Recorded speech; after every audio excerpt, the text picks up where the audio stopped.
Hadouken. It's the auto be commanding. He's just saying what I'm doing. Your retail work politely. I'm hardly feeling mighty. Thinking about taking off early. Log on in LA alrighty. Wait a minute. There might have been a disconnect, man. In the middle attack, I had to intercept that. Ladies and gentlemen, boys and girls, children of all ages, the Radulich Broadcasting brings to you a Screaming Boy exclusive, and here's your host, Ronnie Adams. I tell you what, I've been doing this for a little while, and that was the best intro that I have ever had. So, I thank you for that, Mr. Radulich. So, you're as quite welcome, Mark sir. has said, thank you. As Mark has said, this is a Radulich Broadcasting exclusive Screaming Boy podcast. Now, don't believe the rumors. Don't believe what you've heard. Yes, we are still around. We still do shows, just not as many as we used to as of right now. But whether you love us or hate us, we're still here, and we're still doing stuff. So tonight I bring on a couple of experts in their own right. One you have heard from already, and that is the patriarch of the Radulich Broadcasting Network, the mandated reporter, and frankly, he is mortified, Mark Radulich. Mark, how are you doing tonight? I'm in a weeds thing right now. I decided that, sure, I could get caught up on harlots, but why not start another show to get obsessed with and ignore my children? So I started watching Weeds, and I stopped briefly to discuss tings with you, big tings. But as soon as this is over, I'm going right back to Weeds again. Well, we all have our vices, I guess, and yours is weeds.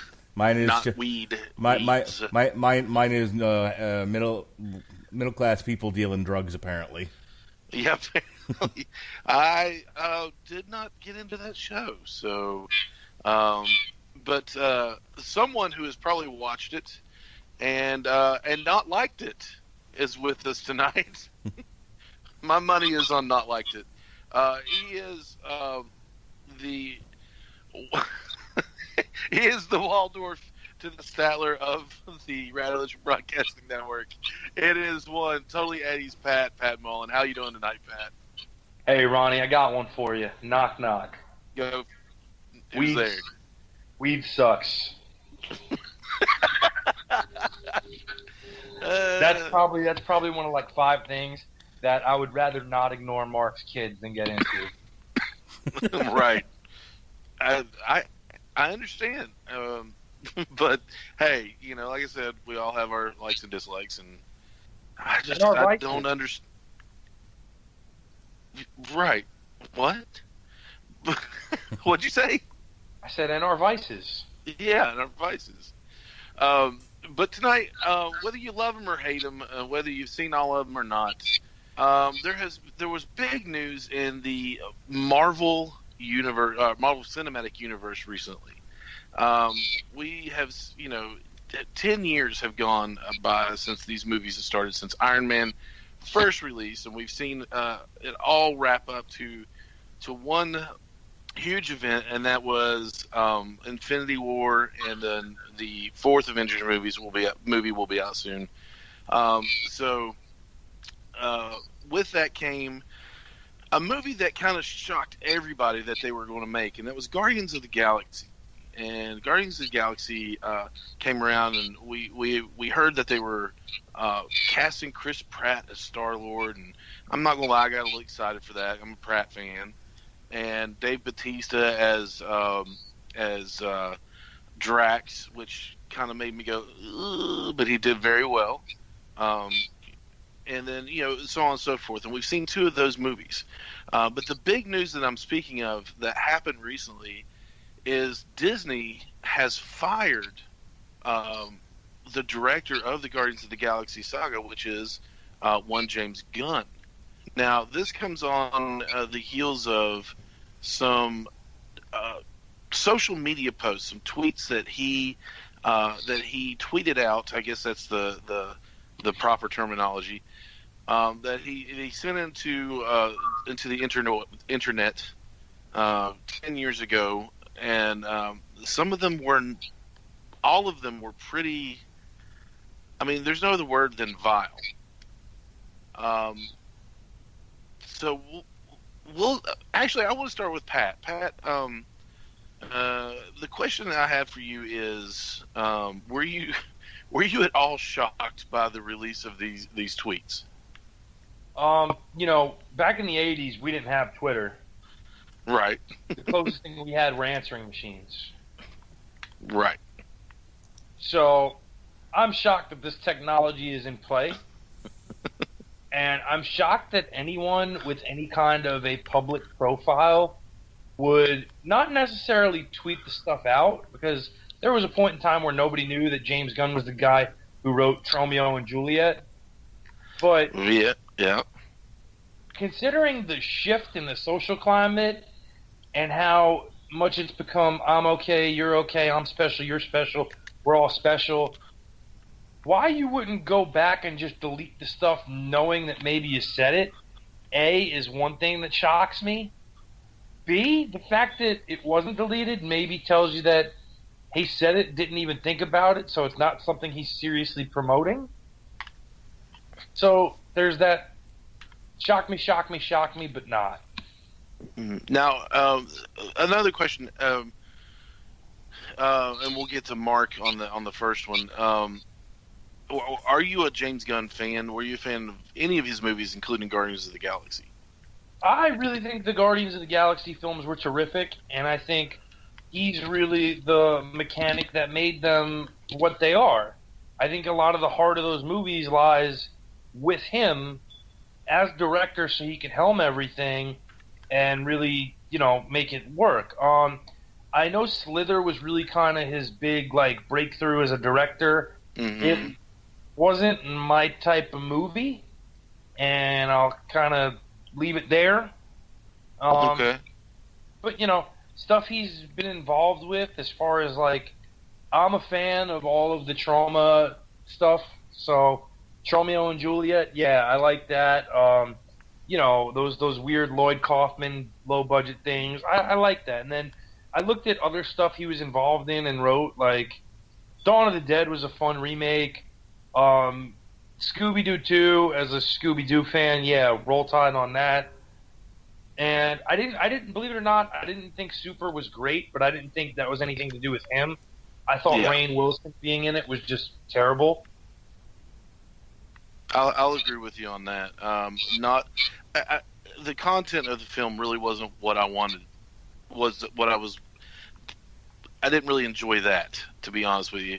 Not all of it, just some of the content. I'm not. What's her name?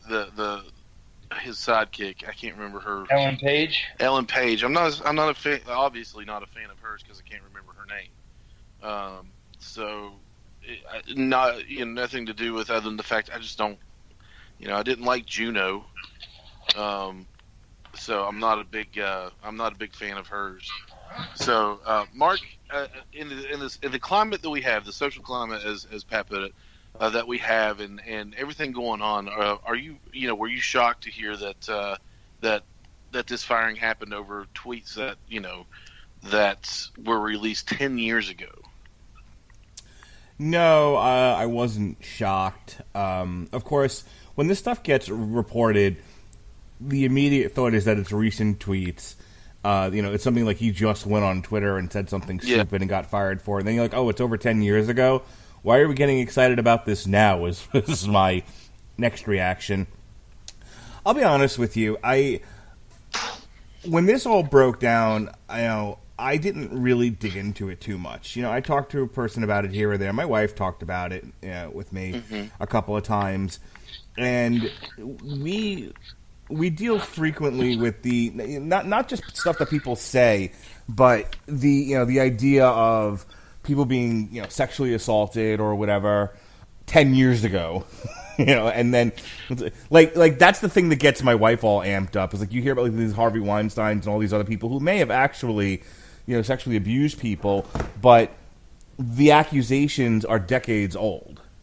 and people are sort of getting excited about it now and getting people fired about it now. And so I feel like, as far as how that relates to James Gunn, I feel like that got wrapped up in this bigger issue of #MeToo.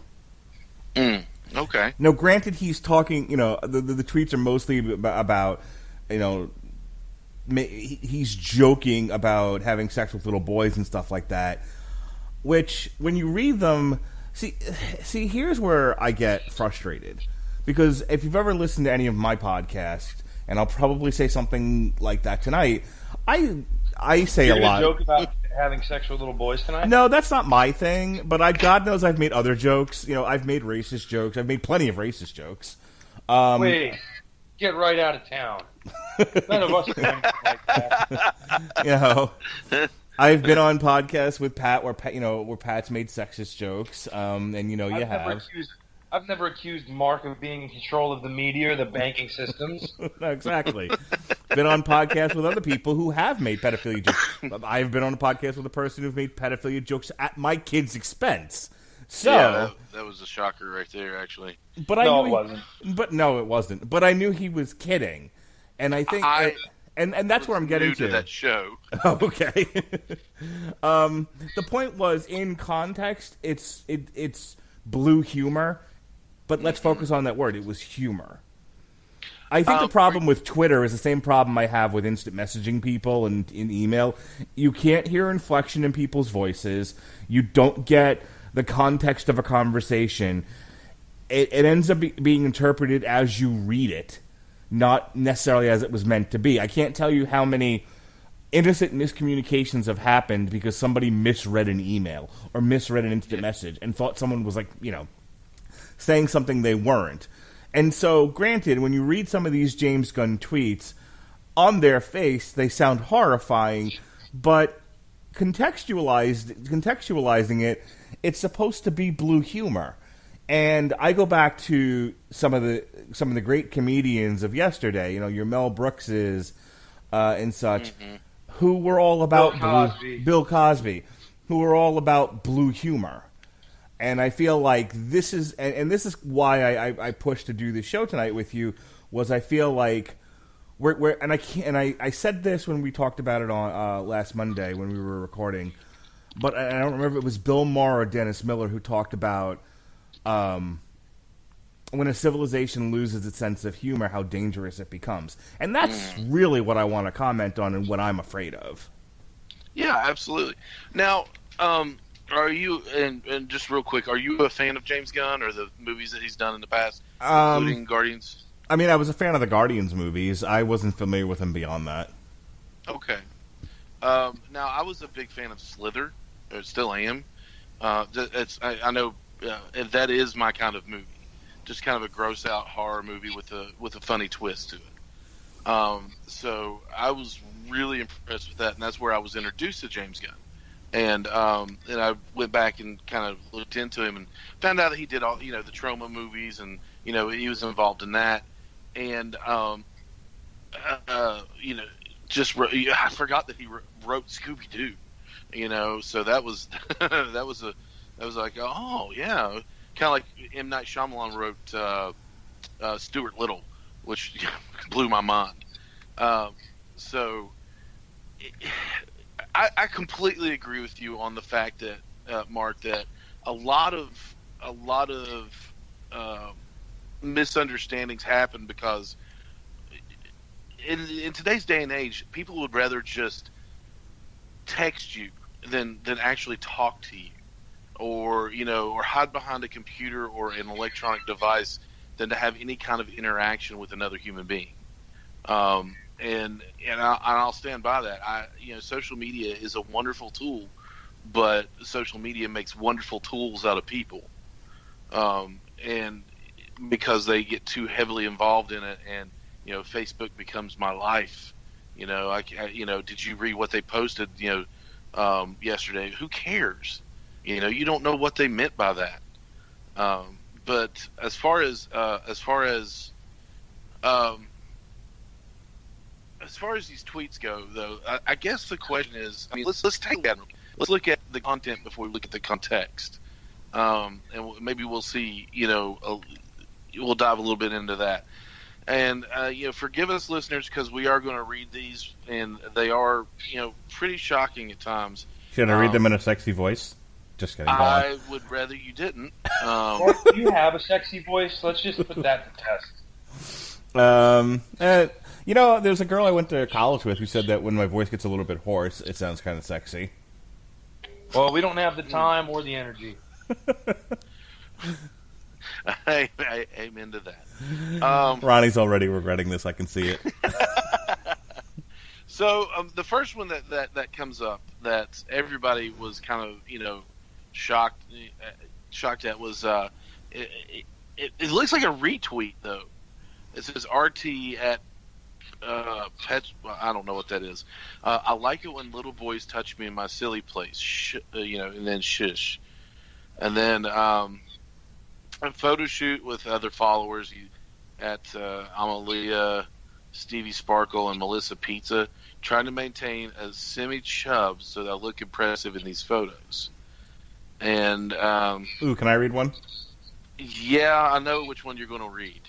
The Expendables was so manly, I fucked the shit out of the little pussy boy next to me. The boys are back in town. I knew that's the one you were going to go for. Wait, that's offensive?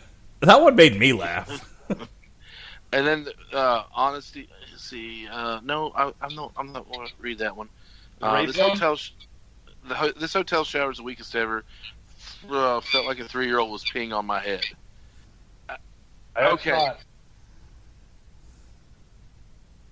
Well, that's not what. I mean, how is what's offensive about that? That one is not innocent, but it's not as bad as the others. And listeners, you can look up these tweets and see them for yourself because here's one you might like. Eagle snatches. I knew this was. Eagle snatches kid is what I call it when I get lucky. Waka waka.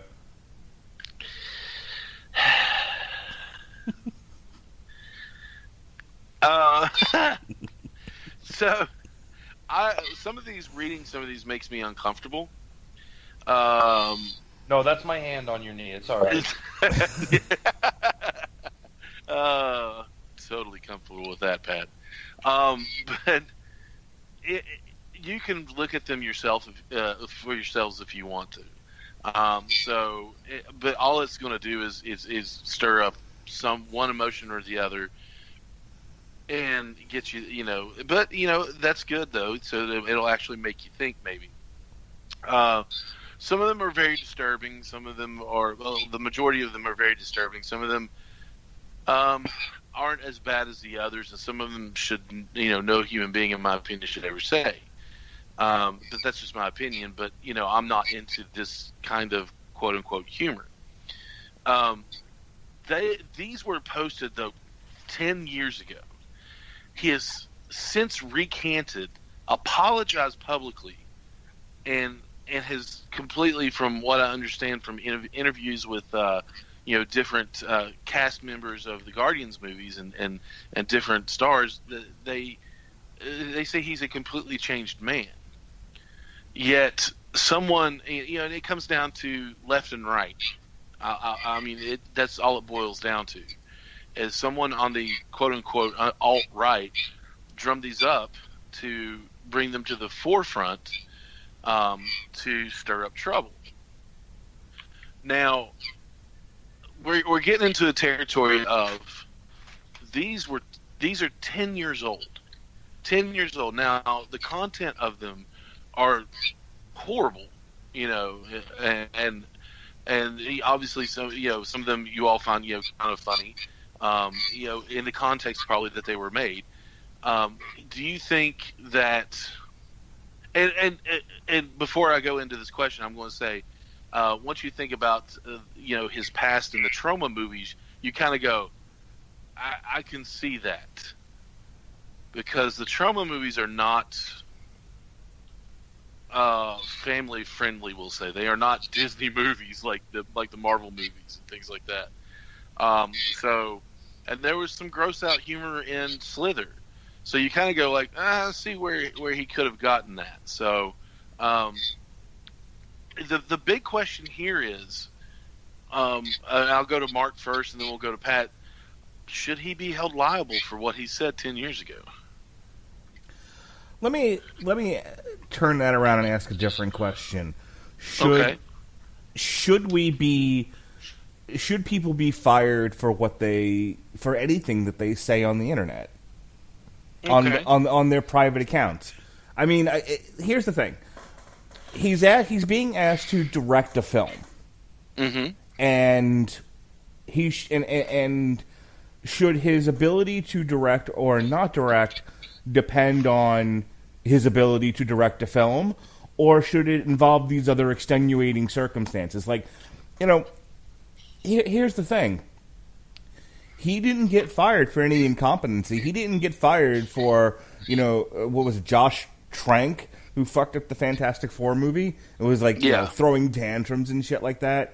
I think there was another situation recently where there was so many problems with it. Justice League. Justice League. Well, Snyder walked off because of a personal issue, but yeah, sure. I was thinking of the Lord and what's his face for Solo, where they got sacked for incompetency, and rightly so, and then they had to give it to hack Ron Howard. He's not being fired for anything he did wrong on the set. He's being fired for something that has nothing to do with the movie. That's wrong. That's the thing is, I talk about this a lot with people, and I'm usually taking the other stance in that, like I tell them this is a thing. Like my wife's a teacher, and I keep telling her that if you put stuff on social media that people are going to disagree with, you're going to get fired from being a teacher, but not because of what you said. They'll find a different reason. Right.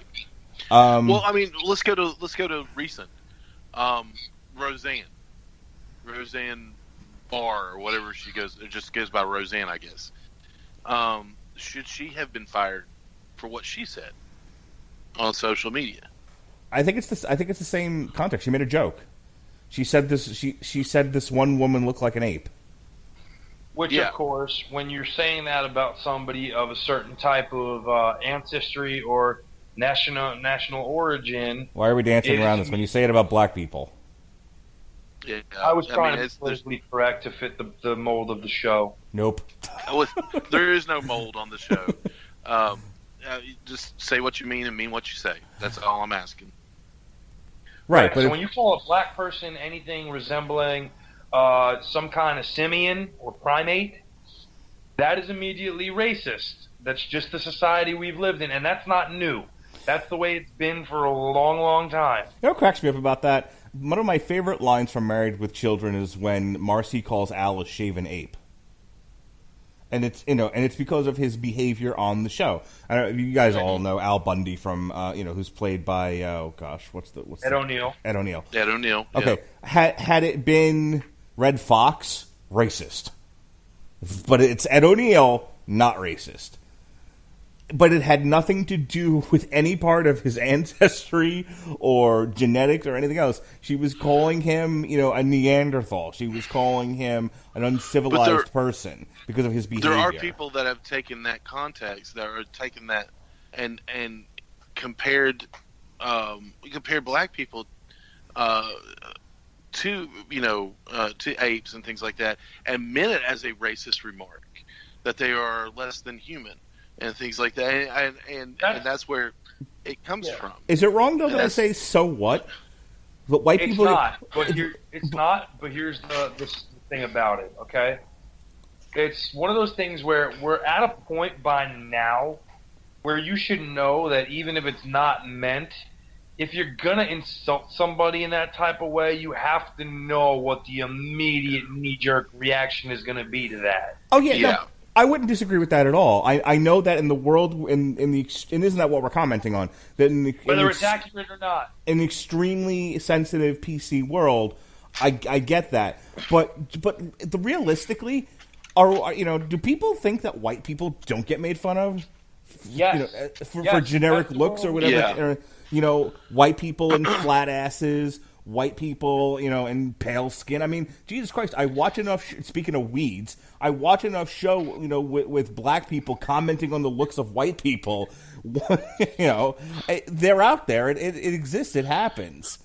And, well, the term that kills me is reverse racism. There is no reverse racism. There's just racism. Right. All around the board. It's ridiculous. It's a ridiculous term that should never have been coined. There are racist people in every race, in every nationality. I don't care who they are, what they are. There are racist people. I said before, like I'm known to make a racist joke on any of my podcasts, and that includes making racist jokes. Again, tune into any episode of the Metal Hammer of Doom when the Dave Matthews Band gets brought up, and I rant about white people, angrily rant about white people. I know, you know, people that know you, Pat and I, and Jesse and everybody. We know that you hate everybody. So, I mean, I do not think in the least that, I mean, I do not think you're racist in the least. But here's the thing I'll tell you. This is the second point to that point. I brought this up years ago with somebody who, I don't know if Pat knows them. You probably have never heard of these guys. The Lost Tribes of Israel. Yeah. Are they the ones that try to claim, like, that they were actually the true heirs or the true descendants of Jacob? Yes. And yeah, okay, no, I'm familiar with them. Okay, Yeah, so I'm too. So the guys in Manhattan are like super angry, and super violent. The ones Zionist pigs. The ones in Brooklyn were actually willing to talk and kind of explain their point of view to me. Because when I was in grad school, I used to see the ones in Manhattan all the time when I would walk from Penn Station to the Roseland to go to Slayer or whatever. And they were always out there, and I remember this one guy very distinctly was like, "I hate all white people. I wish you all were dead. You're all the devil." Like the Staten Island ferry had a crash and killed a bunch of people, and he was just like, I wish it had killed more white people." Like, okay, well that's them, and you're not really making any salient points. You're just yelling you hate white people. The guys in Brooklyn, similar message, different tone. And the point that I'm getting to is I said to, the guy's like, all white people are terrible. You just need to know that about yourselves. You're the devil's people, and we're the true heirs of. You know who I hate more than people like that? What? I hate the white people who talk about how guilty they are of being white. Hang on, that's a whole thing. But that's a whole different, podcast almost. So, long story short, too late. He's going on about how take a drink. He's going on about how white people are the devil and that blacks are the true heirs of the Jewish Empire. The Lions of Judah. That's the Brooklyn sect, Mark. I couldn't remember their name. They're the Lions of Judah. And I said to him, like, you do realize that I'm a social worker and I've probably helped more black children than you have doing what you're doing. And he was like, and I thank you for that. Doesn't make you any less of a terrible person. Yeah, you're still the devil. Yeah. Wow. Well, okay.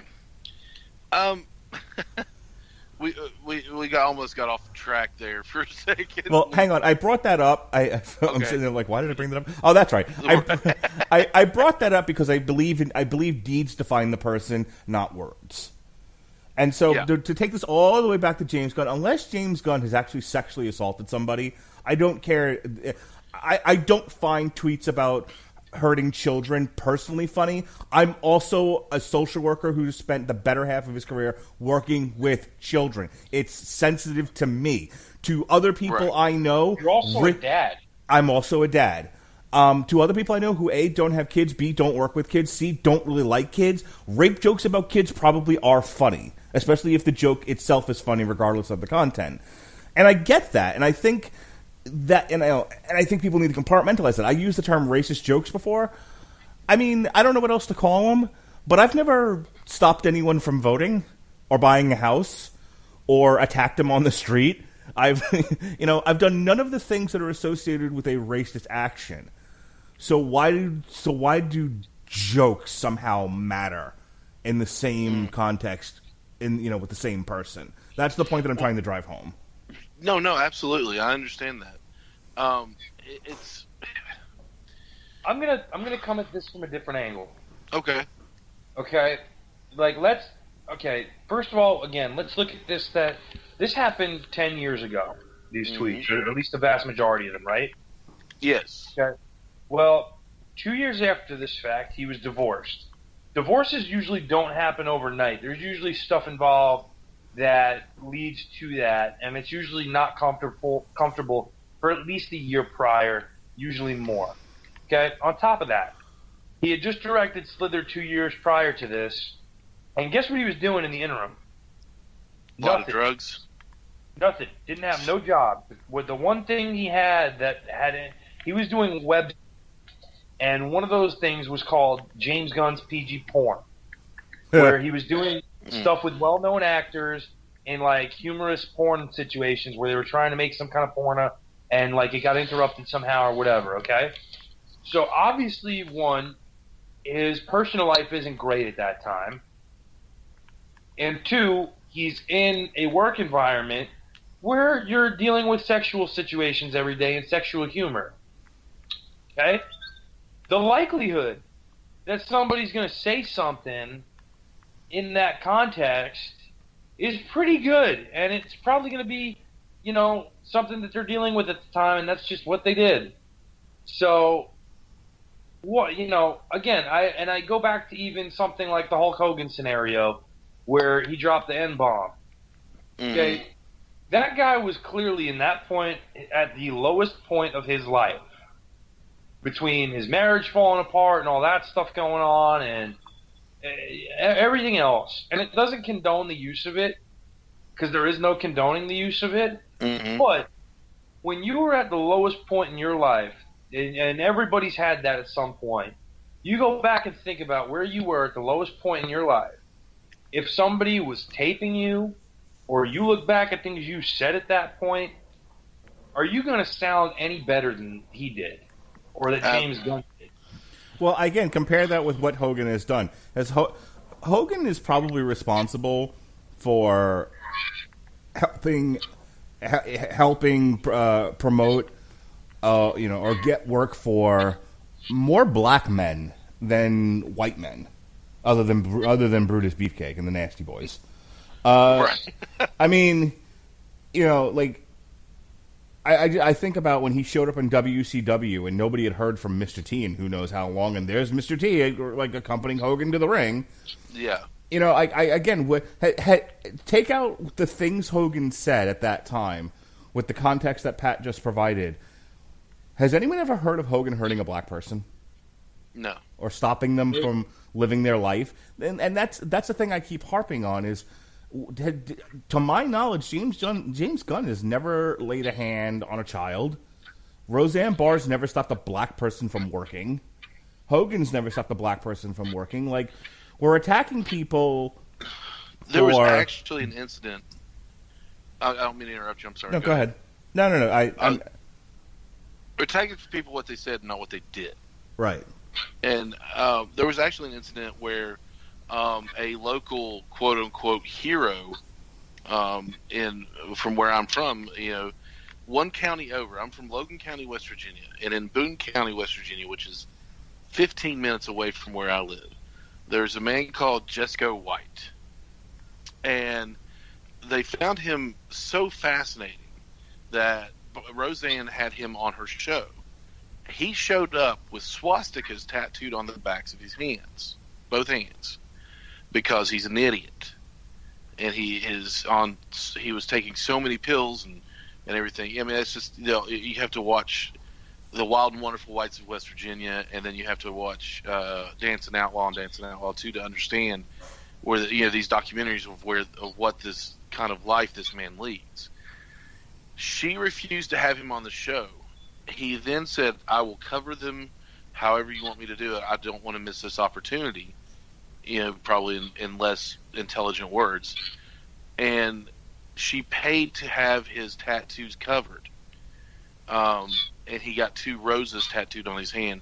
She still cut down his time on the show to just being a credit scene. Credits were rolling, and he was dancing while Dan was playing the guitar. He was supposed to show up as a distant relative of Dan or somebody in the show. So I look at that, and I look at the things she said, and I can't compare the two because she's not. She was obviously, before the revival of her show wasn't in a very good spot, I guess. And but she's, you look at an instant, you look at a thing like that, and she's never really done anything, to my knowledge, to ever hurt anyone or stop anyone from working or blatantly said, I don't like a certain race or a certain kind of people. And then you have the opposite polar effect, the side of that. The gentleman, now I use that term very loosely, Victor Salva, who actually wrote and directed all 3 Jeepers Creepers movies, is a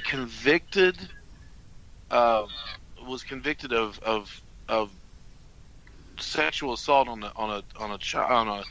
In 1995, he molested a boy when he was in his 20s, and they still had him direct. He was prosecuted on it, and he was arrested back in 1988 for it. In 88, okay, 90, yeah, 90. Okay, I apologize. He was arrested in 1988 for it. I thought it was 95, but the movie Powder came out in 1995, which is a Disney movie, is a Touchstone movie, and they still had him direct it. He's still directing movies to this day. He did all 3 Jeepers Creepers movies. He's done other things. He's written things. He is still working, and he was convicted of sexual assault on a minor. This is the official conviction. And in addition, commercial videotapes and magazines containing child pornography were found in the home. He pleaded guilty to lewd and lascivious conduct, oral sex with a person under 14, and procuring a child for pornography. Yuck. Yeah, he's a piece of crap. True. So, I mean, we've got obviously a director that has done a movie for Disney after the fact that he was convicted of being a never mind, I can't say that, but he was convicted of child pornography and all these other things, and he's still working. Isn't like Roman Polanski someone that like Hollywood refuses to vilify and is just like, no, it's fine, and he's like a rapist or whatever? Yeah, it was actually an underage girl, and he actually fled the country. Right. He's still wanted here. And there's people in Hollywood that like defend him. Yes, Meryl they refuse to vilify. Stands up and applauds when he gets a damn award. Okay, Roman Polanski has won Best Director. I think it was for The Pianist. Yeah. In recent years, and he obviously cannot attend. The Academy Award the Academy has made no objections to that. They said, we'll give you we'll nominate you, and if you get the votes, you'll win, but we're not going to give you the award until you come. And obviously, he can't do that. Right. That, listeners, is the voice of Alexis. Hejna. Remind me how to Hejna. I was going to say that, but it just didn't sound right in my head, and I apologize, Alexis. Alexis joins us tonight in the discussion of the firing of James Gunn, and she's bringing us a 4th voice that we so desperately need on here, a voice of a female perspective on it. So welcome, token girl. Yes, welcome, token girl. And now Mark I was going to say, I've been on your guys' show several times. I always figured my main job is token girl. Unless you guys start bringing in another female perspective on comics, movies, and such, pretty sure I am the token girl. We don't know girls. We just we know one, and it's we you. talk about comic books and movies and wrestling. There ain't a lot of girls we know. We're just thankful you choose to hang out with us. Yes. Happy to jump in. This is something that's been going on on my company's wall, something I've been talking to other people about, and I'm happy to chime in on it. Yeah, you had you had a personal thing happen. You want to go ahead and relate to the listeners how the firing of James Gunn kind of affected you and your business? Yeah, it's a minor thing, really, but this just kind of caught my attention. Forgive me, I didn't hear if you guys mentioned the letter that made its way on Twitter and Instagram, signed by the Guardians of the Galaxy cast yet? Not yet. Yeah. Okay. All right, So you go right ahead and mention it. Perfect segue. Perfect. Yeah, absolutely. All right, there you go. Well, those who don't know, a letter made its way on Instagram, Twitter, and a few other social medias. I'm sorry, on It what? was signed. Go ahead. I'm sorry. Is my phone not? No, it's Mark. No, it's Mark being Mark. You said it wrong. It's Mark, Instagram. call back. Mark, No, call seriously. back. My phone's been acting very screwy. So if you guys say what, I'm going to genuinely assume you can't hear me, and my phone's being a bitch again. Nope. I just want you to scream like Arnold Schwarzenegger on Instagram whenever you say it. Thank you. Oh, God. All right. This letter was signed by majority of the members of the Guardians of the Galaxy cast. Chris Pratt, Zoe Saldana, Dave Bautista, Michael Rooker, Bradley Cooper, Karen Gilliam. I believe Palm can't pronounce her last name, but the one who played Mantis. Mantis. Yeah, pomegranate. Yeah, no, I seriously cannot pronounce her last name. I'm sorry. I love her, but I can't pronounce Oh, her. no. I don't Yeah. think she can pronounce her own name. She's known as pomegranate on source material. It's true. Ow. Well, the letter made its way around, signed by these actors, saying that while they do not condone the jokes, and they're not saying that they support the jokes, they believe that that is not who James Gunn is anymore. This is a director they have worked with on 2 films, someone they're very close with, and they said basically, Disney, you guys overreacted, and we really want him rehired. So, obviously, it didn't take long for this to make news and started making its way around every facet of social media. I caught it, and I decided to share it on my company's wall. And I posted with that, sorry to get on a soapbox here. I usually do not like talking politics and such on my company. I know it's not why people come to shop for my wares. But I said that we supported the Guardians of the Galaxy cast, and we too believe that Disney had jumped the gun, so to speak, for a lack of better words. God, surprised that hasn't become a thing. Yeah. Well, less than a few hours later, we got a message from one of our frequent customers who has bought a lot of products from us in the past, saying flat out that they would no longer buy with us, and they were disgusted that we apparently supported somebody who supported pedophilia and the like. And which I said, okay, I thought, and I didn't write this, but I thought in my head, okay, wow, I think you're really jumping at straws here. But I did add to it, we do not support the jokes. No, they're meant to provoke, but we believe in forgiveness.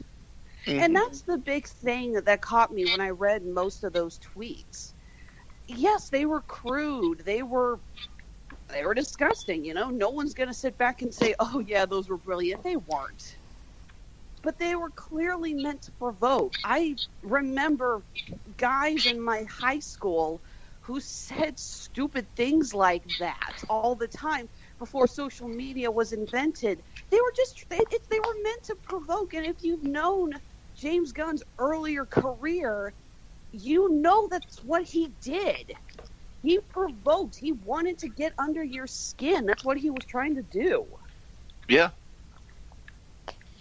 Absolutely. So we have the firing of James Gunn. And we have so many different people from so many different backgrounds supporting him and saying, no, you made a mistake, Disney. I think we discussed a little bit on source material where we said different people from different backgrounds. We have Chris Pratt, who is an outspoken Christian, simply quoted some Bible scripture and said, hey, be slow to judge, you know. Mhm. And then other people have said, supported, aired their support for him. I know that comedian Bobcat Goldthwait, who Yeah. it has actually he did the voice of, I think it was Pain in Hercules. He was one of the demons. Mhm. And actually, his voice is still being used, I believe, at a Disney World or Disneyland ride voiceover that ties into Hercules. Yeah, he And- asked for it to be withdrawn. Yeah, because he said, I've made similar jokes early in my career. It's like, apparently, if that's not okay, then I don't want, it's like, then don't be hypocrites. Yeah. And he shares the same political views and has shared the same, kind of jokes in the past as James Gunn. And and I agree with him. And I think that's a stand-up thing for him to do. So, are you now? Do you know what the origin of this whole controversy started with? Like, do you know why these were unearthed and then publicized? Under the heading of James Gunn's a terrible human being. Actually, Well, yes, they, yeah. Oh and my it's gosh, we absolutely all jumped at the gun. disgusting. Ronnie, moderate. Alexis, go. It's kind of disgusting, really. It was brought up by two, for a lack of better words, alt-right commentators as revenge against James Gunn for voicing his disgust at President Trump. Pat. Yeah, basically it's James Gunn has been very vocal and very public about his, we'll say disagreements with what Donald Trump has done as president. And due to that, you're going to make political enemies. And these two guys who are, alt-right is an accurate word to describe them, but also conspiracy theorists would be another way to describe them too. Absolutely. Uh-huh. Yeah, so they basically they really dug to find whatever they could to try to cast James Gunn in a negative light, and this was what they came up with, these tweets from 10 years ago or so. Mm-hmm. Mark, what were you going to say? Well, now you got to take things a step further, right? So you have somebody out there who speaks out against our president, and in return, the president's lackeys, people who support the president, then instead of engaging in a debate or try to educate, just find trash on them and then put it out there for public consumption. Now, Disney could have responded in a number of different ways, but Disney sort of looked at the bottom line and said, "This will end in protest." Some group out there, and let us remember what Disney does. Disney makes, sells products to families, to children. Okay, that's most of what they do. Mm-hmm. And so, and they're looking at this. They're looking at the situation, and they had to have been thinking, you know what? No one man is worth the number of protests and the number of boycotts dollars that are going to come out of this that will affect our bottom line. It isn't worth it. He's not worth it. Who gives a shit? Let's just distance ourselves from him. They're not taking any kind of a moral stance. Let's be clear about that. Disney looked at the situation and said, this is going to cost us money, cut bait and move on. Aren't they, though? No. You don't think so? No, not in the least. Okay. Well, Disney we're like talking the about. Come on. say, like the customer on my wall. If you guys have been following all this on everyone else's Instagram and Twitter follows, there are quite a few who really believe that Gunn is a sick, disgusting human being, and they are thrilled that he's gone. They want to cut ties with him. They're disgusted that all these other actors and companies and whatever are supporting him. They look at these jokes and they think, how could anyone be this reprehensible? So I think there's a Guardians of the Galaxy ride that's coming to one of the theme parks, and next year, one of the big releases, I believe, it's either next year or the year after, is Guardians of the Galaxy 3. 2020. It's 2020. And so you figure, when you have both movies who I believe has made upwards of around $1 billion or so, give or take, The third one's going to have the big red carpet roll out. It's going to be one of the main jewels of the summer release schedule. I'm sure it'll be released in May. You know, it's when you think about the presentation that Disney is going for. Remember, there's a lot of money in their image. The last thing they need during one of these big premiere events is a group of people standing by with signs that says Disney supports pedophiles. Okay. So let's take a look at an opposite direction. The New York Times just hired someone. Forgive me once again. I forget her name. I hate Whitey at twitter.com. Yeah. We'll just go with that. They just hired someone. Sarah Jeong, I guess that's how you say her name. She has publicly spoken out about how she hates white people and how she thinks they should. I mean, let's be honest. She's tweeted that white people should die. That white people are genocide. Yeah, I got up the tweet that I got up the post that Pat put up comparing what she did to Roseanne. So yeah, it's Sarah Young, and it's, are white people genetically predisposed to burn faster in the sun, thus logically being only fit to live underground like groveling goblins? And the other one is dumbass fucking white people marking up the internet with their opinions like dogs pissing on fire hydrants. And these are from 2014. Right. 4 years ago. Should the New York Times cut bait and run from that? Well, again, what's the New York Times selling these days? Anything? Do people still buy the paper? Enough. Let's put it this way. That's one of the only papers that they do buy.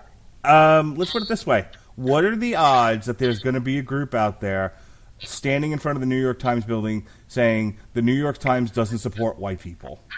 They can't. Those people have jobs. They don't have time to protest. Oh, Pat.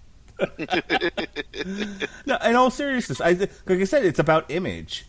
Disney's a great target for boycotts. They get a lot of press, and again, you're talking about. I know the argument that Pat's making is, why is it when white people blah blah yakety schmackety, but when it's a blah blah yakety schmackety, it's different. I've been hearing that, I feel like, for the last 20 years. But here's the thing, and again, I want you to picture the image. A group of rabble-rousers, signs in hand that says the New York Times doesn't support white people. One, no one's going to do that. Two, even if they did, the news wouldn't bother with it. It's not a story. White people are privileged, in theory, in this country. No one's going to care about this sob story. However, in the middle of... You said privileged. Privileged is what I said. Privileged. I know. Privileged, whatever. But and think about like Disney Hollywood Springs outside of the AMC in Orlando. Big red carpet, lots of families around, and suddenly this group comes up with signs that says Disney hates children, Disney supports pedophiles. That's everywhere. That goes all over the news. And so like should they fire or hire her? That's up to them. I said before, like before Alexis got on, I think you should be hired or fired based on your talent, not on stupid shit you say in your personal Twitter.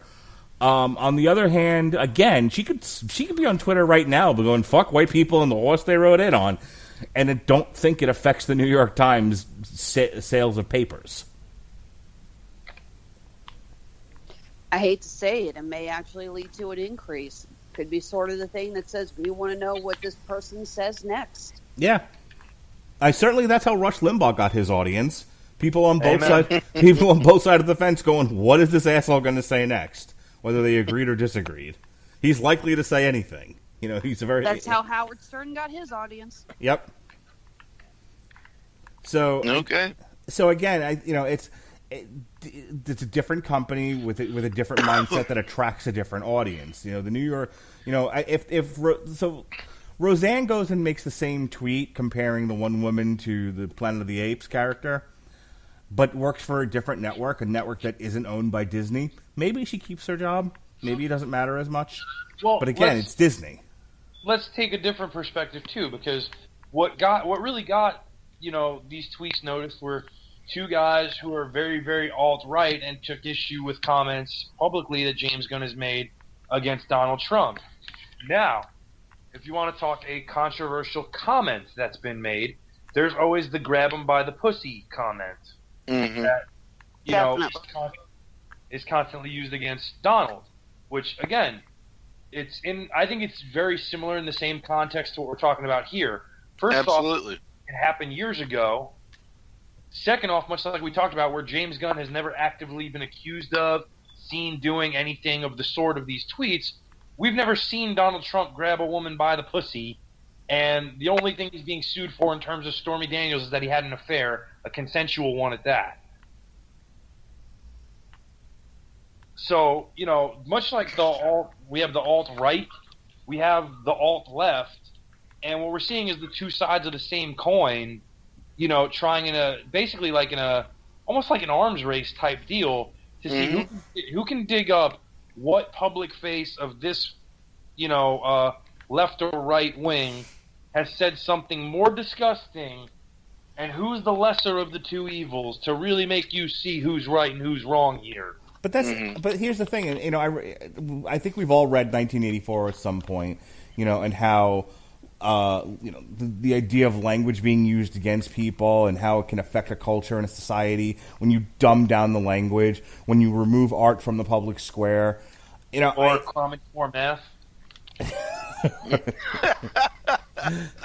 The point being that the whole reason I wanted to talk about this, because whether or not James Gunn loses a directing gig in the grand scheme of things doesn't really affect my life.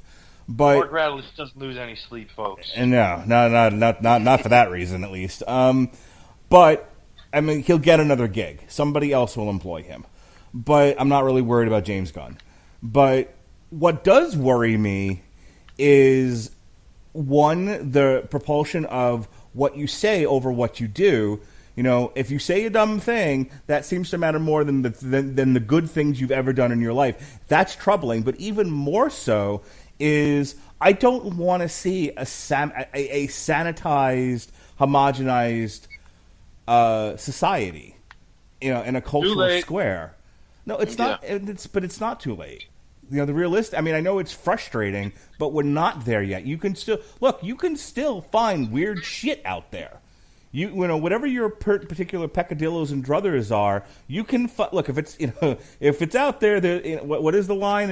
Whatever you can think of, there's porn of it. So as long as we have that to hang our hats on, we're still doing okay. But what frightens me is that when stuff like this starts to bubble up, and there's more of it and more of it, and more people willing to sign away individual expression for a universal safe space, because that's the thing that comedians in the past have always talked about. That or someone like Jello Biafra. Say what you will about the dead Kennedys and Jello Biafra. One of the things I've always been in agreement with him over is I want to make noise. I want to be able to go on a podcast and speak my mind and not have to. And regardless of jokes or not, let it be out there. Give people a chance to create art. Give people a chance to create something that can be disagreed with, and have that debate. And that's all fine. That all makes for a lively, social community. Yeah, because I think the exact opposite of what's happening out there, very slowly, but it's happening. Seems bigger than it really is, but it could get so much bigger. Is people are going to be afraid to say anything. And you have no debates, and that's right. If you think Donald Trump is bad, Donald Trump is just Ronald McDonald. He's an icon. We're people who living in a world that's changing faster than they want. When he goes out there and says, "I'm jobs for everybody," sure, because it's 1940. Got it. Man, Jesse Jackson called New York Hymietown. Come on. So we say crazy shit all over the place for years, and it didn't matter. Right. Now, I'm all about not having a universal safe space myself, because once we take the right away for anybody to say anything, or someone to say something, we lose the right for anybody to say anything. Yeah, and we become England, and who the hell wants that? I would have gone with Saudi Arabia, but sure, England. Okay, England. But and that hurts me in multiple different ways. I mean, I'll just go this route with it. That hurts me in my faith. I wouldn't be able to share what I believe with people, and nobody would be able to, in that sense. And it's just I'm all about let people say what they want, whether it's dumb or not, because in the end they're the ones that's going to pay for it. You know what the other side of this though is, why do we care what James Gunn thinks? So we shouldn't, but we do. if we put these people on a pedestal, and we make heroes out of people that are just people. He's a person that makes mistakes. He's not a god. He's not a hero. He's a person, just like any other star. Nobody. That's why I hate reality TV. These people are stupid. Why are we giving them a platform to say anything? And and you look at stars and athletes and all this. What do you think about the political climate? I don't care what. I catch a ball for a living. Right. I don't care. And the baseball go very far, and I take the money to feed the family, and guys, good. I legitimately do not care what any of them think. So while the content of these tweets is vile, I agree with Mark. He's never been convicted of that. It's never been proven that he's done that. He was just, and just like Alexis said, he's just trying to create waves. He's just trying to get seen and known, and shock people into noticing who he is. I work with people who get arrested for child pornography and molestation and everything. You know what? They're not tweeting about it. No, they're hiding it. They're not on social media giving an opinion on the matter. But then wouldn't that be the best cover for it? Oh my! Don't put anything. That guy just talked about how he likes to look at little boys' asses in the park. Clearly, he's not guilty of child porn. Next. Don't put that idea out there. Someone will try to use it. People listening to this show going, "Hey, did you hear what these assholes were talking about? Listen, they came up with a great idea for getting away with it. Listen to this now." Somebody call Uncle Paul. Oh my God, Alexis, you want to jump in here? Jump in here. Yeah, sorry, I didn't want to interrupt you guys, but I keep going Please back do. to that. I keep going back to that line you guys said that we're in the middle of almost an arms race between the right and the left, and it's scary how accurate actually that is. I'm an independent voter. I am neither left or right, though I will admit I do tend to lean a little more to the left. And I've been looking so much at how our political climate has not become let us debate, let us figure out the best solution. It has been violently biting the heads off of anyone who would dare disagree with our chosen leaders. There is actually a picture making its way around the internet right now. It's these two guys at a Trump rally, and they're wearing shirts that say, "I'd rather be a Russian than a Democrat." Well, that's the thing, like if Donald Trump says, "I think the best way to solve the immigration issue is to build a giant wall," there aren't. I mean, the knee-jerk reaction seems to be not to say, and again, I'm oversimplifying it and just giving a very general example, but it's less of, "Hey, here's the problem with the wall and why it's not going to work," and more of, "Didn't you fuck a porn star years ago?" Like, what?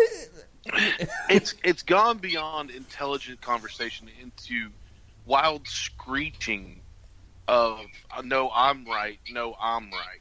No, exactly. I really feel that the days of simple, intelligent debate may be behind us. I really see this country devolving, and it's getting ugly, and it's really disturbing to think that someone who's a film director who, let's face it, has only made 2 really good movies. I've never seen Slither. I've heard it's good, but nobody is going to say, like, yeah, Slither was awesome. No one's going to talk about that. Sorry, Ronnie. Slither was awesome. I'm sure it was, but it's not. Everyone turn and yell at Alexis now. No, I'm sure it was awesome, but no, it's not going to. No one's going to remember, Slither as being as big as Guardians of the Galaxy. But yeah, this is a director who's given us 2 films. They were very good films, but really only 2 films that he's really going to be remembered for in the grand scheme of things by the larger majority of people. And that he voiced his displeasure, like so many other people have, about Donald Trump. And that was worth, in a nutshell, destroying his career over. Right. And so by extension, you have people going, well, I could in a free society go out and voice my opinion on any number of social media sites, or I could continue working and just kind of quietly accept whatever's happening. That's going to be the decision people start to make. And on the, and look, well, on the one hand, I don't really care what a celebrity thinks about Donald Trump's, policies. I do become fearful that, people always like to throw that, well, you have the First Amendment. The First Amendment only says that the president can't have you arrested by the FBI for shit you say. It doesn't stop. England? It doesn't stop you from getting fired from your job. There's a reason why when I talk about personal stuff on any of my podcasts, I leave names out. I don't specify where I work. I try to be as vague as I possibly can. If I bring it up at all. If you mention the fucking dog pat, I'm going to come to Jersey and hit you over the head. God damn it. But it doesn't stop you from being fired, and it certainly doesn't stop people from finding personal information about you and putting it out there and creating their own narrative. And that's what happened to James Gunn. James Gunn didn't attack a child. James Gunn put stupid shit on Twitter, and because he disagreed with the president publicly, they created a narrative around him that James Gunn is a bad guy because of things he said. Everybody's entitled to their own opinion, but nobody believes that other people are entitled to their own opinion.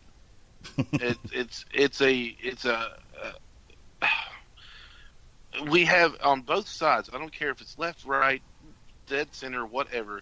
Every up, time down, left, right, B-A, select. Start. Contra code. Super contra code. Random note for the evening.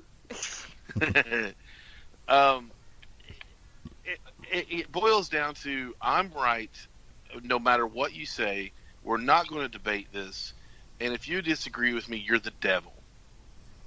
And it doesn't matter what side you're on, who you agree with, or whatever. Those opinions reign over every side. I mean, I don't care. If you're Republican, Democrat, conservative, liberal, whatever. Those are the that's on both sides. I'm right, you're wrong, and I'm going to fight you for it. I think there's also the idea that it's terrifying to think that something that you said as a joke over 10 years ago will be drudged up and used against you like this. I mean, let's face it, guys. I really think that any of us in this conversation are the same person we were 10 years ago. Right. I know we grow, we evolve, we change. And it really scares me to think that I could be in a career and then somebody could find something that the world could change, and something that I said years ago may become very taboo, and something that I said could be brought up against me years from now, and everything's over from there, and that's really scary. Yeah, absolutely.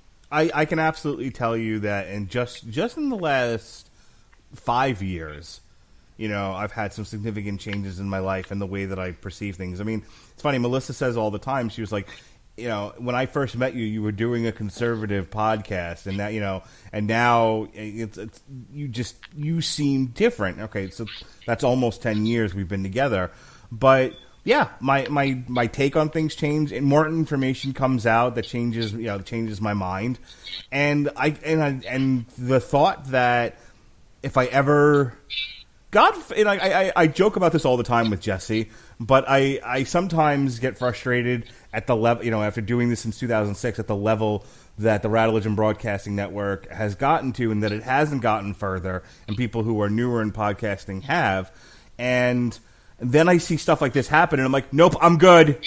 I'll toil in obscurity. It's fine. Because the last thing I need is for someone to pull up something that I said in 2007, and then I walk into work one day and be like, I understand this has nothing to do with your actual ability to do your job, but we don't want people protesting outside the jail, so go see Human Resources. You're fired. Right. And yet you continue to let me on shows. Yeah, well. And it does show just how much things have changed in society. I actually brought this up on a different Facebook board a couple of weeks ago.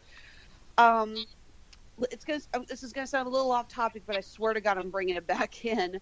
Go for it. Do you guys ever watch Rocky and Bullwinkle? Of course, Natasha. Very familiar. Okay. I got the complete DVD set, and I used to watch Rocky and Bullwinkle on, I believe it was Nickelodeon when I was a kid, and I loved it. And a couple of weeks ago, I was watching it again, just watching my DVDs, and there was an episode where I'm going to make Mr. Peabody touched Sherman? Oh, no, we haven't gotten to that, thankfully, yet. No, short version, it deals with a Chinese laundromat, and considering that this came out in the 60s, I'm not sure I fill the blanks. And the episode has an antagonist who is a blatant Chinese stereotype, slant eyes, but just like the accent, the whole shebang. Just like the dude from Mr. Magoo. Yeah, and so I'm watching this DVD, and I'm kind of laughing at it, and then I realized, wait, this episode aired on TV when I was a kid. This was not censored, and I think, and I mentioned this on the board, like, how bizarre it is, the evolution of what is politically correct has changed so much that cartoons like that used to air during the daytime, and no one batted an eye at it. That guy's still hilarious. I love the old Bugs Bunny cartoons that you can't show on TV anymore. Yeah. Didn't they stop showing Speedy Gonzales? Not because of Speedy, but because of Slowpoke Rodriguez and the lazy Mexican rats they always used to show. Yeah. Yes. Yeah, they really did. But interestingly enough, you know who the only group was that didn't protest Speedy Gonzales? Mexicans. Yeah, Mexicans. They said, we don't care. Right. They stopped airing Porky Pig for a while because someone was scared the stutter was going to get insulting. But again, that's the idea of how our world and what is politically correct changes so dramatically. And what was kosher 20 years ago is not good, is suddenly looked as being, oh, no, we don't bring that up. We don't talk about that. No, making a cross sign with the fingers. Okay, so I need to bring this up now because you mentioned that. Are you going to talk about how the Asian guy from Mr. Magoo should have been a lead? No, but we haven't had a good Pat rant yet, and I feel like that's what the audience has been waiting for. So, Pat, I'm gonna set the ball. You spike it, okay? Hurry up. All right. So we've kind of evolved the conversation now into this enlarging safe space where we can't really put anything out that's offensive or anything or whatever, because somebody's feelings might get hurt. Meanwhile, they want to reboot All in the Family and the Jeffersons, which when I brought this up at work, everybody around me was like, why would you do that now in 2018 when the whole point of those shows were that they were provocative? I feel I have to set up a Pat rant because Pat hasn't really had a good rant on Screaming Boy. So I don't have you. No, you haven't ever had a good rant on here. So for those of you who have not listened to or have heard a Pat rant, they are legendary. So Jim Cornette ain't got nothing on me, fellas. Not a dang thing. So you actually make sense. So again, we're living in a world where nothing provocative. People are afraid to put out something provocative, or we'll get in trouble for it. Meanwhile, they want to reboot two of the most provocative shows of their age. Pat, go. What you want to do is you want everybody to be special and loved, and everybody's good at something, and everybody's good at everything, and every kid gets a trophy. So what you're going to do is you're going to take the most publicly racist face of the 1970s, that being Carroll O'Connor as Archie Bunker, and what you're going to do is bring him into the modern day, where aside from not being able to use terms he used on a regular basis, like calling the Jeffersons the colored people across the street, calling Jefferson's mother his mammy, constantly making jokes about Polacks, Jews, who else am I missing here? Mexicans, the Puerto Ricans there across the street don't even know what language they speak there, Jefferson. So you're going to take that. And then on top of that, you're going to take the spin-off show where every other word out of George Jefferson's mouth was honky and offend every white person. But that was okay. You know why it was okay? Because in the 1970s, we weren't a bunch of goddamn pussies who needed everybody to have feelings for us and coddle us and feed us mother's milk from her bosom, because we weren't offended at every little goddamn thing. And when we were offended, we didn't run to some safe space. You said, hey, fuck you, and you punched somebody in the mouth. And even if you lost, you got respect for doing it.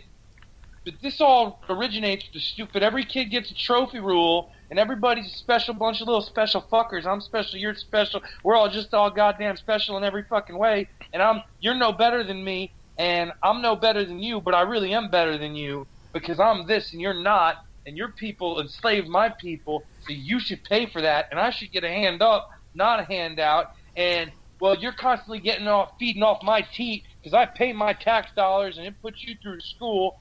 And everybody's got their own little thing about how nothing is sacred anymore and we need to get together. Well, if you want everybody to be together and be equal, stop identifying as anything other than a fucking human. Stop putting special interest groups together to divide and conquer. Everybody in the world should make one racist joke at each other. You know why? Because it would open lines of communication for somebody to laugh and not take everything so goddamn serious. And just stop being fucking pussies, for the love of God. Stop it. Somebody offends you, you tell them to go fuck themselves. You don't like what somebody has to say? Say something in return and move on. You don't feel safe here? Fucking move. Goddamn. Would you like some extra cheese on that? Take your blood pressure medicine. On you motherfucker. Can I jump in on something? Absolutely, please do. This is something actually I've been thinking about for a while. The whole idea of us, needing to respect all the special interest groups. I don't think it's so much that all of a sudden we feel the need. It's that now, thanks to, again, social media, the internet, and the ability to connect with like minds, special interest groups all of a sudden are finding out that they're larger than they were. I think about the 1970s when All the Family and the Jeffersons was a big thing. And I think about these small groups who probably had no way of knowing how to connect with other people who thought like them. So there wasn't a large enough voice to stand up and say, we don't like it. I'm not saying I support it. I'm just saying I think this is what's happened. But now that we're able to connect so much like that, all of a sudden these smaller groups have connected into a larger group, and now they're able to finally have a platform to stand up. I mean, for God's sakes, we actually had a Rob Lowe commercial pulled because he made a joke about how he can't pee in front of other people. And it turns out that there was a support group for people who have this kind of problem, and they said, we feel offended. And I'm thinking, 40 years ago, who would have known that existed? Who would have known that this was actually a group, that there was a large enough group of people who had this issue? It's not that these people never existed before, it's just that they now know how to group together and how to really just stand up together. What you're talking about is the long tail. And I've Jesse and I talked about this on a show a little ways back. One of our TV parties, I think, we brought this up, where it used to be, it might have actually been the Ministry show now that I think about it, from Metal Hammer of Doom. But basically, pre-internet, you had a handful of very large groups that had enough funding and enough resources and enough, to get their message into the very few outlets there were to get a message out there: TV, radio, newspapers, etc. The internet comes along and creates two changes. One, it gives everyone with an internet connection an outlet. Two, it creates a long tail of infinitesimally small groups for exactly what Alexis is saying. A small group of people to find each other, but create big noise. And that's where we are right now. It feels like a lot of these groups are bigger than they really are. I think we should keep that in perspective, that it's not so much the size, it's the volume. I mean, if I go on, I have access to Facebook, and I can cull Facebook to what I want it to be to a degree, but ultimately something's going to end up on my feed that I didn't want there in the first place. That I would have never have exposed myself to purposefully, but it'll be there because somebody I follow in my 400 friends, someone's going to post something that I would never have found on my own, and that's where we are right now. Is that if and let's take it back to James Gunn. So most reasonable people look at that, roll their eyes, and goes, "You probably shouldn't have said those things in a public forum, dumbass," and moved on with their life. But a smaller section of people are able to get on the internet, get on social media, say this is the worst thing ever, and Disney's a terrible company for employing him because he believes the things that because he said these things, and everybody has access to that message. It's louder than a bomb. I'm going to go a step further, and I blame 24-hour news even before the internet. Mm-hmm. Because there is a sensationalism to this news. Because you're on 24 hours a day, you have to draw your ratings from somewhere. And so they take the smallest thing, or they take something that's happened that could be big, and we'll say, God forbid, this actually, another one actually happens, but we'll say a plane crash. They take this news, and instead of saying a plane has gone down, people have lost their lives, this is sad, they hit it from every possible angle that they can think of. Then they have specialists come on and analyze it, and then they have extra specialists come on and analyze those specialists, and then they do this for 12, 14, 16 hours in a row and re-air it and everything else, and it just takes something that should have just been, this is what happened, and here are the facts, and they blow it up into a sensationalized media frenzy. So we go on that, we springboard from that to everybody has their own forum. So we go, and every news station, every news outlet, no matter what it is, has an agenda. And be it conservative, liberal, whatever, there is an agenda. And the main agenda for these news outlets is ratings. So they take something, they blow it up, and then everybody has an opinion on that. So they voice, all these different factions voice their opinion on what has happened. And then we get into the I'm special, let me dumb it down a little bit. We get into that a very, what's the word I'm looking for? Stupid. Stupid is one word for it. But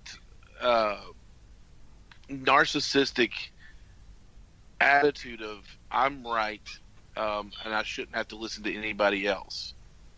Attitude, and don't want to listen to anybody else. So there are a lot of, and it's just everybody's just screaming at each other, and it just reminds me of a ball game where everybody's just screaming at each other and nobody knows what's going on, and nobody, you don't really hear the person next to you. You just know that they're cheering for the other team, and they hate your team, and they hate you because you like that team. Kind of reminds me of WCW at the Nassau Coliseum. No one knew what was going on in the ring. We were all too busy fighting each other. Right, absolutely, and that's what's and that is exactly what's happening today. Nobody really knows what's going on. We're just too busy fighting each other because we think we're right. Period. Done. I'm right. You're wrong. Get over it. No, I'm right. You're wrong. You can get over it. All right, let's fight now. Well, I was going to say it's even worse than that. It's I'm What? right. I'm right. Fight. I'm right. You're wrong. You're a Nazi. Oh, I'm right. You're wrong. You're a racist. Or a snowflake. Yeah. Yeah. Yeah, Nazi. You know how I many times maintain that if we actually let fistfights happen, this would be settled quicker. it's probably true. Get the feelings out. Get the shit out. Your fistfight's over. That's it. You move on. I'm from a small town in West Virginia. If somebody pissed you off and you had a disagreement, two guys would fist fight and be best friends the next day. Whether 'Cause, you're in Logan County or whether you're in, Sunset Park, Brooklyn, that's how it works. Yeah, I mean, you got the crap out. You didn't have to necessarily listen to each other, but you just know you disagreed. You fought it out, and then you're like, you know what? That was kind of dumb. Let's be friends now. End of story. All right, Ronnie, is there anything else you want to cover before we wrap things up? No. I mean, does anybody have anything they want to add? We'll start with Alexis. Do you have anything else you want to add to the conversation? Or do you want to fist fight me? Well, kind of hard considering I'm the only person here who doesn't, live on your guys' side of the country. I live in the freaking Midwest, so. I think you'd take me. Good to know. No, like I said, I really am worried about where our country is going with this.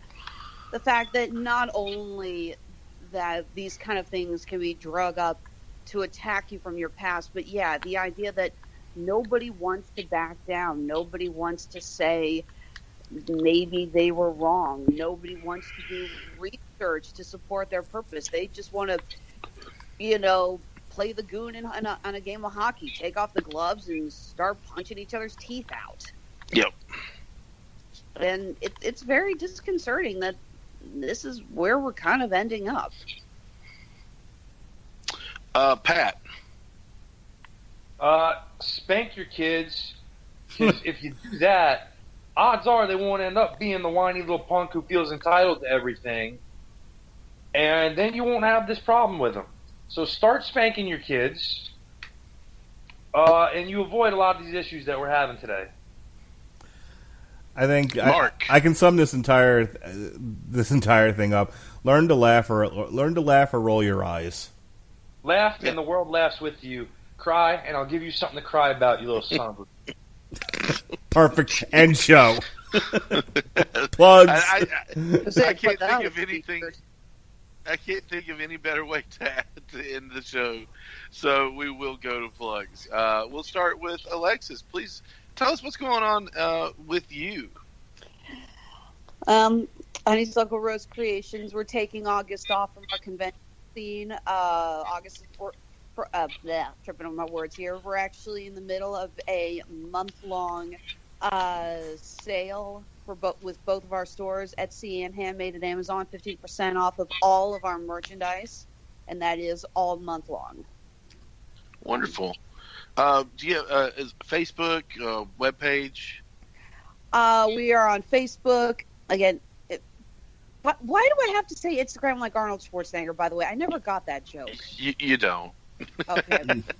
Instagram, Twitter. On the what? Honeysuckle Rose Creations, Etsy, and Handmade at Amazon. Again, everything in our stock is 15% off all month long.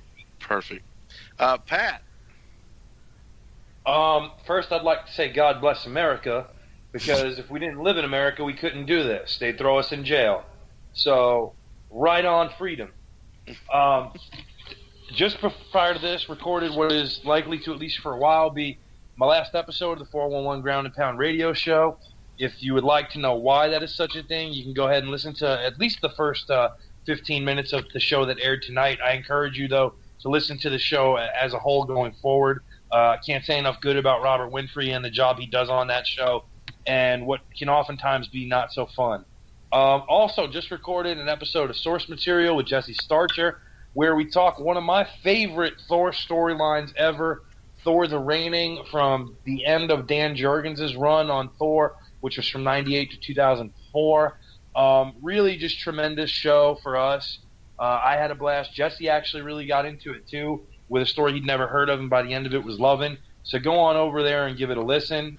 And pretty soon, more content from the Casual Heroes. Just had a little group powwow with myself, Jed, Gavin, and Chris.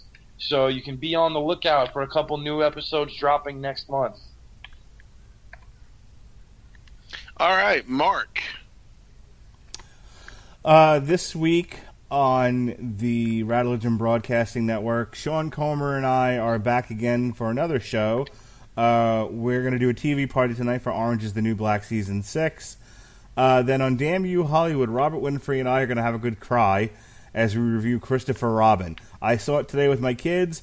Listen, I pay attention to my children, so that message didn't necessarily, as far as teaching me a lesson, didn't resonate with me. But boy, was I bawling in the back of the theater. My wife sent the kids over, was like, "Daddy needs hugs," and I'm like, and I did. It was a very, very maudlin, but well put together movie. That is. I saw that yesterday. That is a movie that makes you feel like you want a hug. I just remember sitting in the back going, I want my teddy bear and I want to hug it. Yeah, I definitely gave my children big hugs when that movie was over. And then speaking of big hugs, on the Metal Hammer of Doom, we'll be reviewing Bleeding Through. Love Will Kill All. And then if you haven't had enough of me and Sean, we reviewed Glow Season 2 on TV Party Tonight last week. And a week from Monday, we'll have our on trial for the month of August, where we'll look at Dances with Wolves. Damn You Hollywood will review the latest Shock movie, The Meg, and the Metal Hammer of Doom will look at Celtic Meddler's Cruiton. And that's all for now. Right on. This is Scream Boy Podcast. You can find us right here on the Radulich Broadcasting Network, as well as iTunes, Stitcher, TuneIn, and iHeartRadio, and Spotify, and Spotify. Actually, believe it or not, even though we haven't really put anything out on our own here recently, I still submitted us to Spotify too. But we're on Spotify with the Radulich Broadcasting Network, which, I mean, you can't say enough good. There is a show here for everyone. So if you haven't found anything yet that you can listen to on here, you're just not looking. So quit being stupid. Or you've listened to Jason Teasley. Yeah, you could do that. Only kidding, Jay. Thanks for listening. But we have past couple of shows have been specials here on the network, and they've been great. We've had Pat and Mark and Jesse and myself discussing Toys R Us and the demise of Toys R Us, and then we also discussed Movie Pass. It's always, if you haven't heard it, it's always great fun to hear Jesse Starcher. You can actually hear his blood pressure raising I quit So, Movie Pass and joined Did AMC's you? A-list. Yep, I'm done. I don't blame you. Movie Pass is garbage, and I will go on record saying that. It's out there on the internet now. So you're garbage, Movie Pass. You're garbage. You started off good, now you suck. So please give us a like. Give us, find us on Facebook, the Instagram. Thank there you. You go, Mark. No problem. And Twitter. So Screaming Boy Productions Screaming Boy Podcast on Facebook and Instagram, and Screaming Boy PR on Twitter. You will not find anything gross on our Twitter. So please sure. check us out. Give us a follow. Give us a like. The Screaming Boy Twitter, 100% less rape jokes. So true. And reach out to us and let us know you listen. We love to hear from you. By the way, if you go on our Instagram, you will find pictures from the Raleigh SuperCon. So if you are a North Carolina native and you happen to be at the Raleigh SuperCon, please go on and see if you're cosplaying, see if your picture showed up in on our Instagram, and tag yourself in it. We would love to hear from you. It was a lot of fun. That show was great, or that con was great. It was my first Raleigh SuperCon. So with that, I'm going to say thank you so much, folks, for Alexis, Pat, Mark, for being on here. Thank you, Mark, for letting us use the network. We truly appreciate that. And that being said, everybody be good. No, I'm not going to take Mark's line. Y'all have a good one. We're out.